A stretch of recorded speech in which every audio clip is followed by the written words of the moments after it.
Part 8 of Dracula, Dr. Seward's diary kept in phonograph. May the 25th. Ebb tide in appetite today. Cannot eat, cannot rest, so diary instead. Since my rebuff of yesterday, I have sort of an empty feeling. Nothing in the world seems of sufficient importance to be worth the doing. As I knew the only cure for this sort of thing was work, I went down amongst the patients. I picked out one who has afforded me a study of much interest.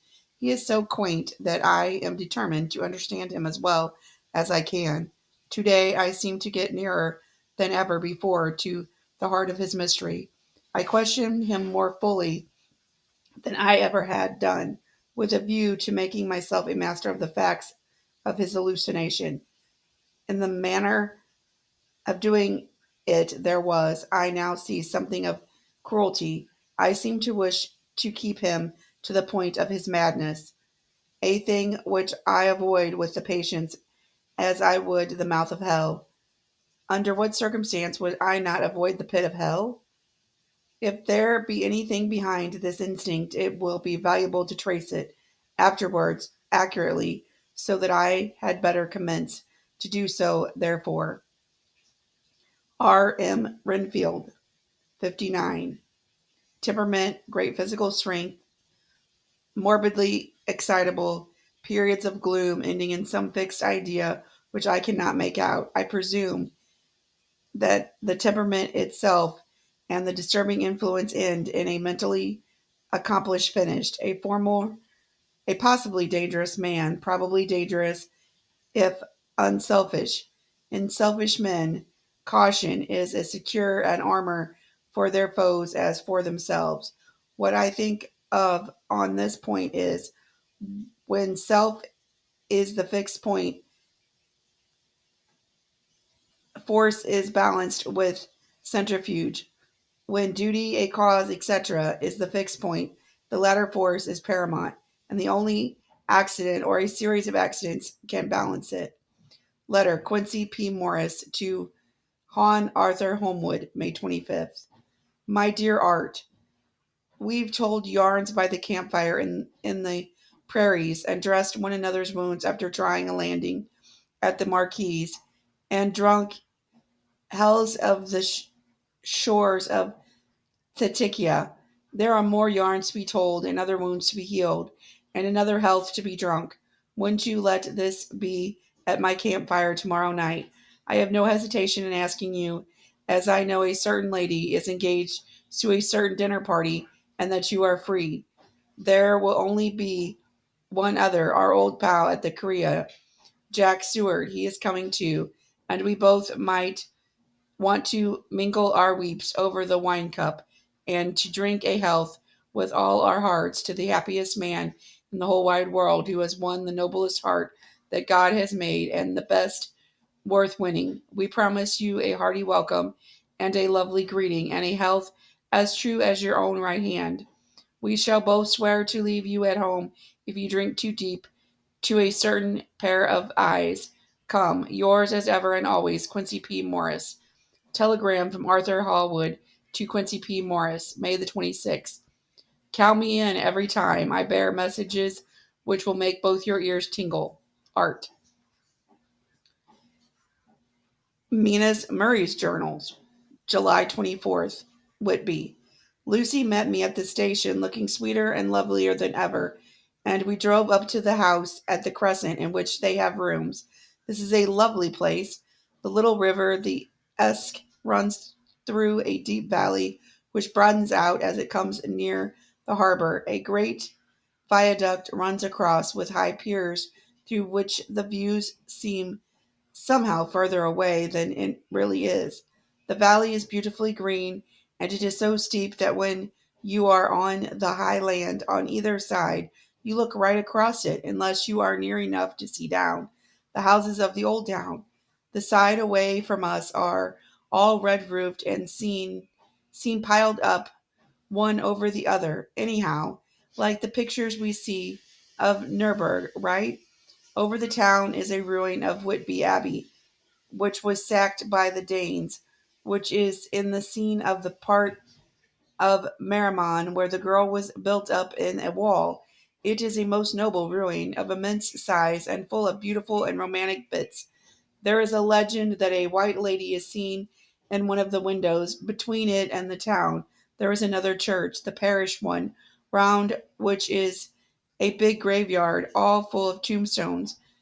This is, to my mind, the nicest spot in Whitby, for it lies right over the town and has a full view of the harbor and all up the bay to where the headland called Kettleness stretches out into the sea. It descends so steeply over the harbor that part of the bank has fallen away and some of the graves have been destroyed. In one place, part of the stonework of the graves stretches out over the sandy pathway far below. There are walks with seats beside them through the churchyard, and people go and sit there all day long, looking at the beautiful view and enjoying the breeze. I shall come and sit here very often myself and work. Indeed, I am writing now, with my book on my knee and listening to the talk of three old men who are sitting beside me. They seem to do nothing all day but sit here and talk.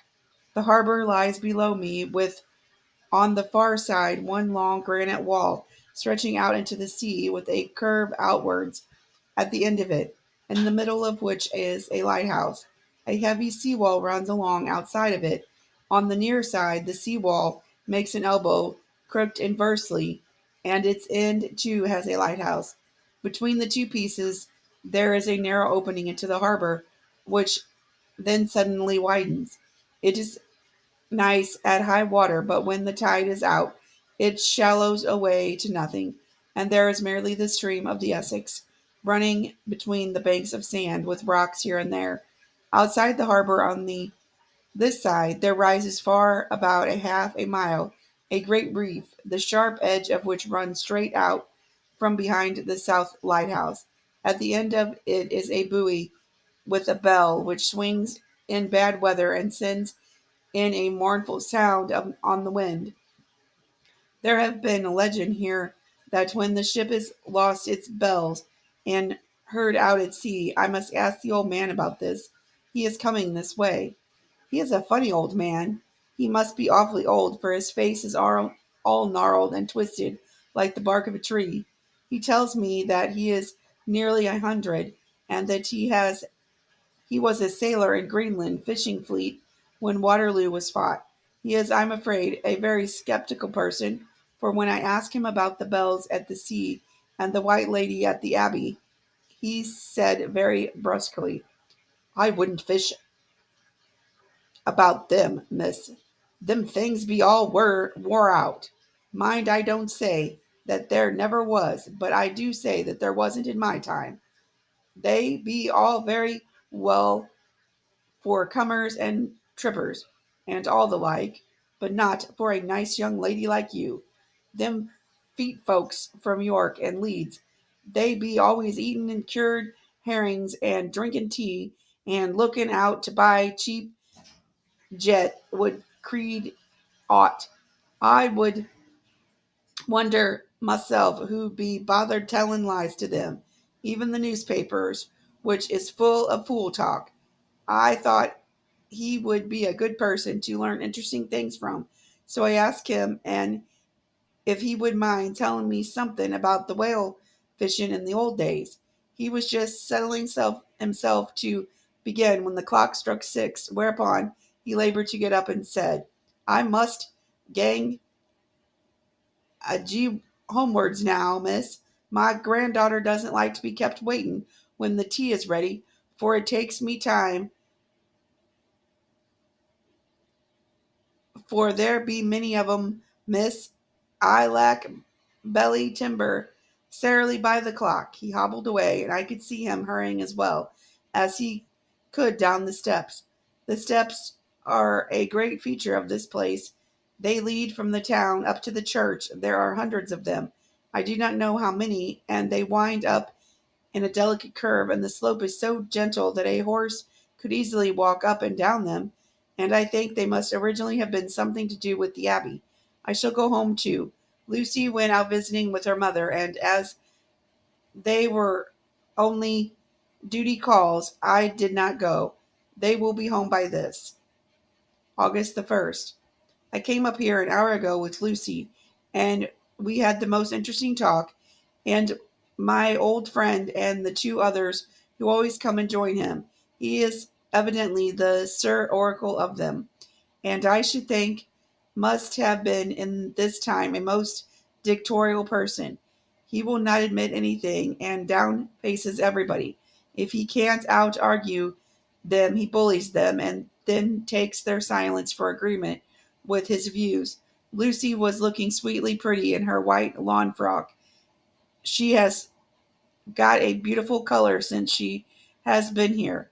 I have noticed that the old man did not lose any time in coming up and sitting near her when we sat down. She is so sweet with old people. I think they all fell in love with her on the spot. Even my old man succumbed and did not contradict her, but gave me double share instead. I got him on the subject of the legends, and he went off at once into a sort of sermon. I must try to remember it and put it down. It'll be all fool talk, lock, stock, and barrel. That's what it is, and nothing else. These bands and wafts and ghosts, all meant them is only fit to set and dizzy women a bellerin'. There be nuts, but air blibs. They and all grimes and signs and warnings be all invented by parsons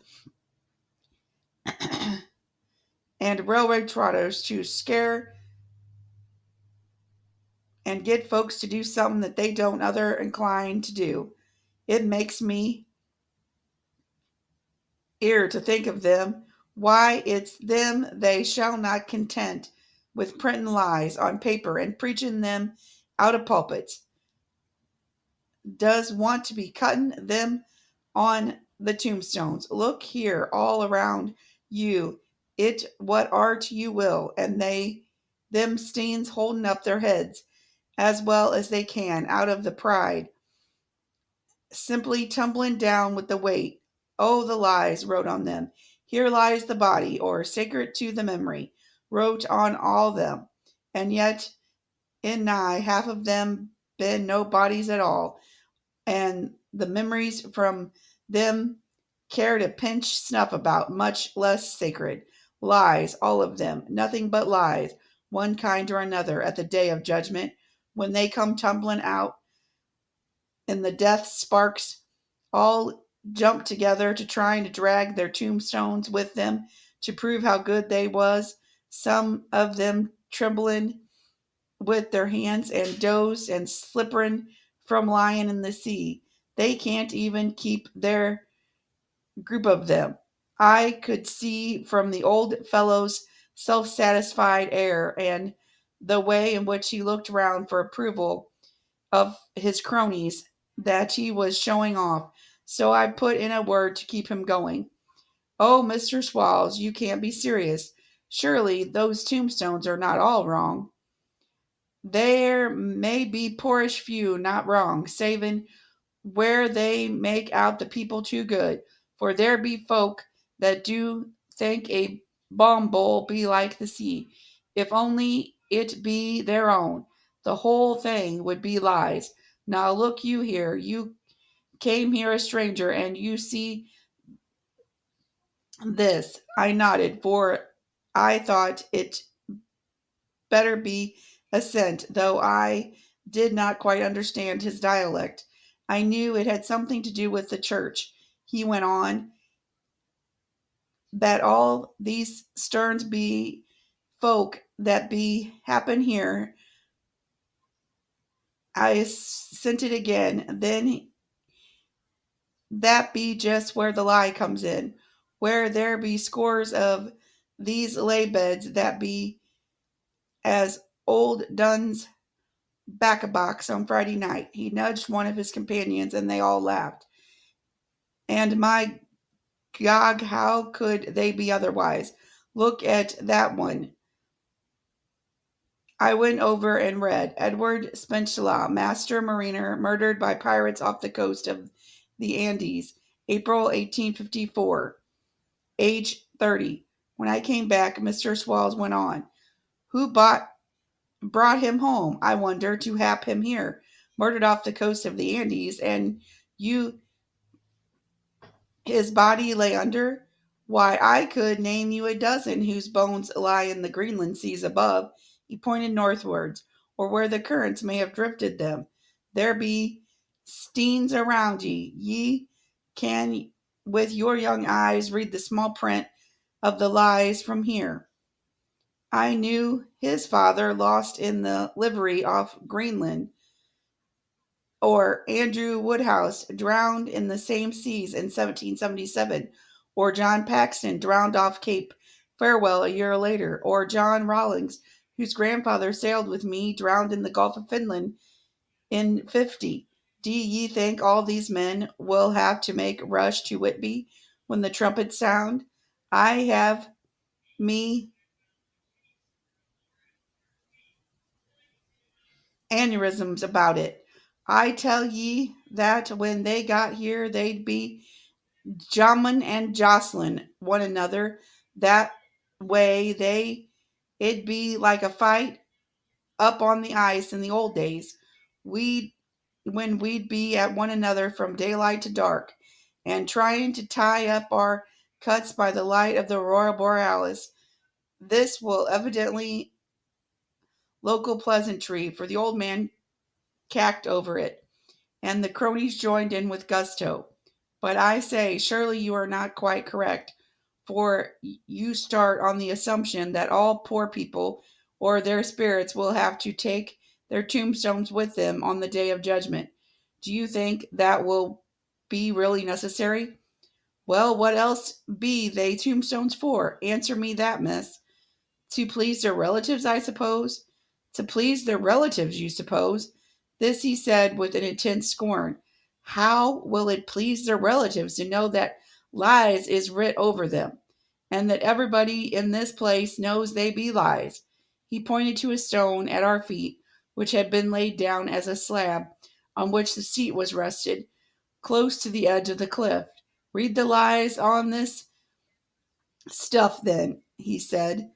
The letters were upside down to me from where I sat, but Lucy was more opposite to them, so she leant over and read. Sacred to the memory of George Cannon, who died in the hope of the glorious resurrection on July 23rd, 1873, falling from the rocks at Kettleness, the tomb was erected by his sorrowing mother to her dearly beloved son. He was the only son of his mother, and she was a widow. Really, Mr. Squalls, I don't see anything very funny in that. She spoke her comment very gravely and somewhat severely. Yeah, ye didn't see Aunt funny, ha ha ha, but that's because ye don't. The sorrowing mother was a hellcat that hated him because he was awkward, a regular lamenter he was, and he hated her so that he committed suicide in order that she might get an insurance she put on his life. He blew nigh the top of his head off with an old musket that they had for scaring the crows with. 'Twarn't for the crows then, for it brought the clegs and the drops to him. That's the way he fell off the rock. And as to hopes of a glorious resurrection, I often heard him say that he hoped he'd go to hell, for his mother was so pious that she'd be sure to go to heaven, and he didn't want to addle where she was. Now isn't that seen at any rate? He hammered it with his stick as he spoke. A pack of lies, and wouldn't it make Gabriel's cackle with when Gardenia comes padding up the greens with the tombstone balanced on his hump, and asked to be took as evidence. I did not know what to say, but Lucy turned the conversation as she said, rising up, "Oh, why did you tell us all of this? It is my favorite seat, and I cannot leave it. And now I find I must go on sitting over the grave of a suicide.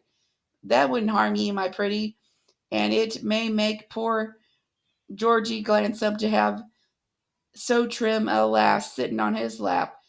That won't hurt ye. Why, I've sat here off and on for nigh 20 years past, and it ain't done me no harm. Don't you fash about them lies under ye, or that doesn't lie them either. It'll be a time for you to be getting when ye see all the tombstones all run away with, and the place as bare as a stumble-field. There's the clock, and I must, gang, my service to ye ladies. And off he hobbled. Lucy and I sat a while, and it was so beautiful before us that we took hands as we sat, and she told me all over again about Arthur and their coming marriage. That made me a little heartsick, for I haven't heard from Jonathan for a whole month. That same day I came up here alone, for I am very sad. There was no letter for me. I hope there cannot be anything the matter with Jonathan. The clock has just struck 9. I see the lights scattered all over the town, sometimes in rows where the streets are, and sometimes seemingly they run right up the east and die away in the curve of the valley. To my left, the view is cut off by the black line of roof and the old house next to the abbey. The sheep and the lambs are bleating in the fields, and away behind me, there is a clatter of the donkey's hoofs upon the paved road below. The band on the pier is playing harsh waltz in good time, and further along the quay, there is the Salvation Army meeting in the back street. Neither of the bands hears the other, but up here I hear and see them both. I wonder where Jonathan is, and if he's thinking about me. I wish he were here. Dr. Stewart's diary, June 5th. The case of Redfield grows more interesting the more I get to understand the man. He has certain qualities very largely developed selfish secrecy and purpose. I wish I could get at what is the object of the latter. He seems to have some settled scheme of his own, but what it is I do not know. His rendering quality is the love of animals, though indeed he has such a curious turns in it that I sometimes imagine he is only abnormally cruel. His pets are odd sorts. Just now his hobby is catching flies. He has present such a quality that I have myself to expostulate. To my astonishment, he did not break out into a fury, as I expected, but took the matter in simple seriousness. He thought for a moment and then said, "May I have 3 days? I shall clear them away." Of course, I said that would do, and I just watched him. June 18th. He has turned his mind now to spiders, and has got several very big fellows in a box. He keeps feeding them with his flies, and the number of the latter is becoming sensibly diminished, although he has used half his food and attracting more flies from the outside of his room. July 1st. His spiders are now becoming a great nuisance as his flies, and today I told him he must get rid of them. He looked very sad, so I said he must clear out some of them at all events.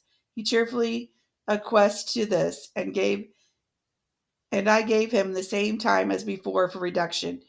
He digested me much while with him, for when a horrid blow fly bloated with some carrion food buzzed into the room, he caught it, held it exultingly for a few moments before between his fingers and thumb, and before I knew what was going on, he put it in his mouth and ate it. I scolded him for it, but he argued quietly that it was very good and very wholesome, that it was life, strong life, and gave life to him.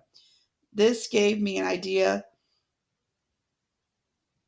I must watch how he gets rid of his spiders. He has evidently some deep problem in his mind, for he keeps a little notebook in which he is always jotting down something, whose pages are filled with masses of figures, generally single numbers added up by batches, and then the totals added in batches again, as though he were focusing on some account, as auditors put it. July 8th. There is a method in his madness, and the rudimentary idea of my mind is growing. It will be a whole idea soon. And then, oh, unconscious celebration. You will have to give the wall to your conscious brother. I keep away, my friend, for a few days, so I might notice if there is any change. Things remain as they were, except that he has parted with some of his pets and got a new one. He has managed to get a sparrow, and he has already partially tamed it. His means of taming it simple, for already the spiders have diminished, though that do remain, however, are well fed, for he still brings in the flies by tempting them with food.